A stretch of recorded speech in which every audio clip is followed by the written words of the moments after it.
I'm working right now. I work at I got a nighttime job. Okay. I don't know what to tell you. I'm just going to work and I don't get off till 5 o'clock in the morning. Oh, okay. I'm a street sweeper. This is Okay. from WBAL. Yeah. Oh, all right. Yeah, and I know you talked to our folks up in radio. I didn't know that until I just looked at their Twitter page. But yeah, I'm following up on the O'Malley story, and just wanted to talk about something other than, yes, he plans to make this announcement, blah blah blah. That's it. Talk about what are the real issues.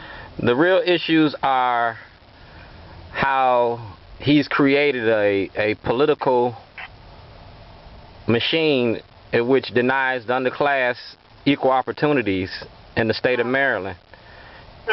He created this machine kind of like Richard Daley did in Chicago.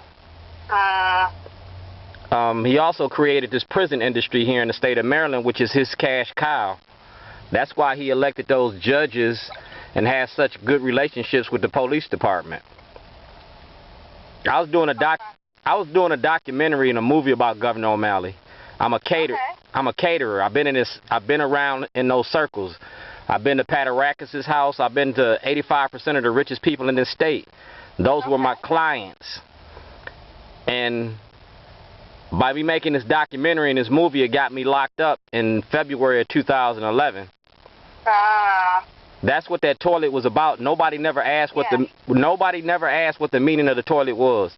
If they looked at that toilet was about Governor O'Malley, Bank of America, Insurance Incorporated, and it showed predatory lending. It showed the prison industry, and it showed members of the media that protected Governor O'Malley. I ain't got nothing to hide. I won my case. I won it with a jury trial. Right. And the court ordered the return of my property. This is 2015. The state of Maryland has taken a 1999 Chevy Suburban. They've taken 8 years worth of film. They took an external hard drive. They took a jailhouse diary from 1986. And they took 13 storyboards, which those storyboards were different movies that I was making about different facets of Governor O'Malley's administration. It went judicial, executive, and legislative branches. And there's nothing that I can't prove. Everything is on video, and everything is in the office of Scott Schellenberger. It's in the courtroom of Judge Souder, Judge Papaya. It's also in the Department of Justice, in which they gave me a case file number 2911907. You can contact Eric Holder's office, because I've been doing this documentary since 2006. I showed prisoners and inmates that were denied due process and equal protection. I showed the public defenders that sell out their clients, and the state's attorneys which go to get indictments with false information in front of the grand jury. Okay. Well, let me ask you this,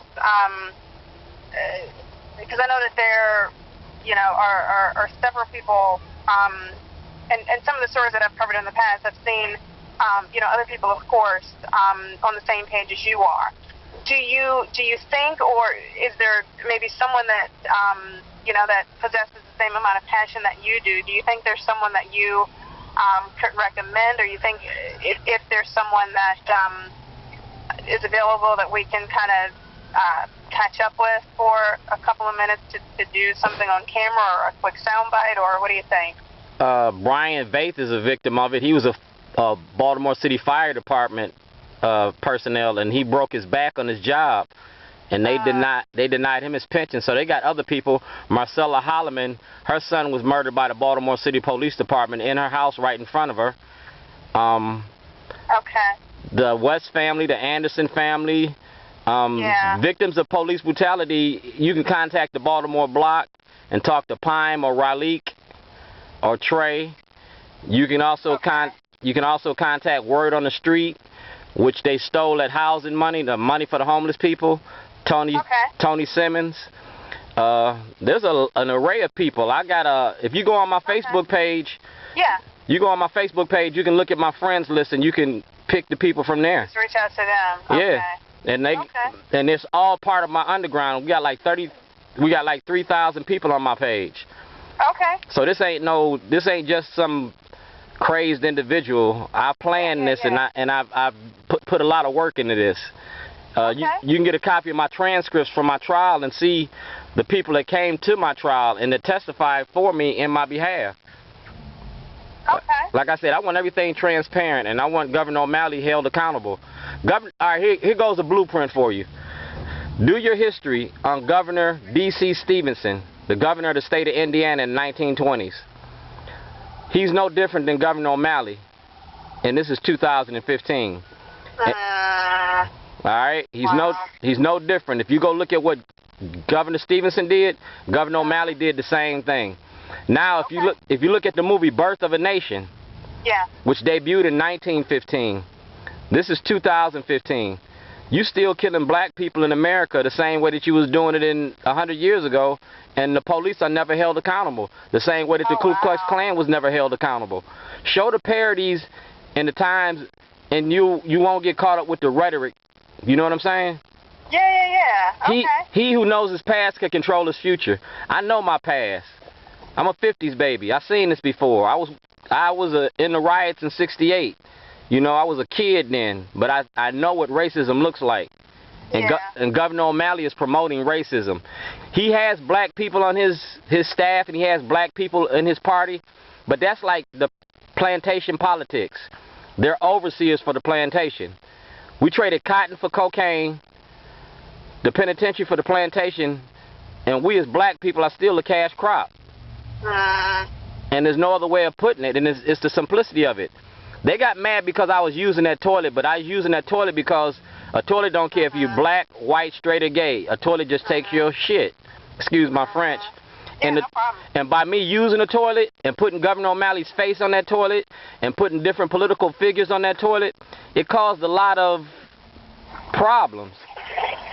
So they retaliated against me by locking me up. But like I said, I won my case. I beat my case.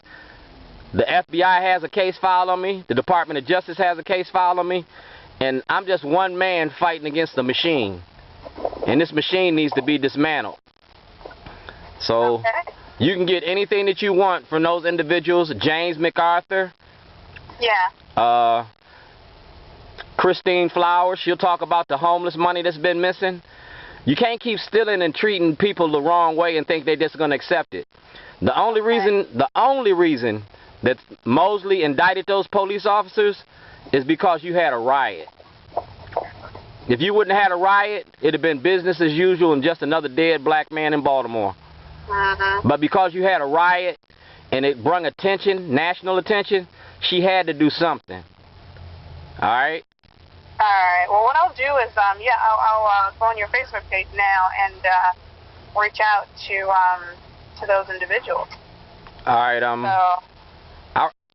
I'll be there at the rally tomorrow, and we cooking for the homeless tomorrow too as well. Yeah, I saw that flyer. Okay. All right. Yeah. Well, I appreciate you. And this is another statement I got to make. Pastor Jamal Bryant and C.D. Witherspoon are not the voices for the black community. All right. Yeah, we know. All right. I'm just putting it out there like that. So when you want to talk to black leadership, go to the communities in which they live in and talk to the individuals that live there. Yeah. All right. Yeah, we've established that at Channel 11. So yeah. And your name again? Karen Campbell. Karen Campbell. Have we ever met? Once. It was last year at a town hall. And when you were at the police leaders there. Yeah, when you were at the town hall meeting, you see how they picked the people they wanted to talk to. Oh yeah. They cherry-picked the people they wanted to talk to. They didn't want to talk to the people that had the real issues. I remember that. All right. Well, thank you for reaching out to me. I'll see you tomorrow. I'll see you in the future. All right. And I got some material that if you want it, I got a video and everything to substantiate it. Oh, yeah. You can contact Rob Fix on my Facebook page. Okay. He's the producer of my movie, Letters to Zion. And if you go on Facebook, you can see the movie Letters to Zion. You can see the toilet, and you can see the different clips on that. And it directly deals with accountability from my politicians. Okay. All right? All right, I'll do that. Thank you. Appreciate it. Thank you. All righty. Bye-bye. That's WBAL. Like I said, I recorded them. Facebook, YouTube, and Twitter. To dismantle the master's house, we got to use the master's tool. I'm using a camera, a cell phone, and a computer. And that's what time it was. They can't twist my words anymore.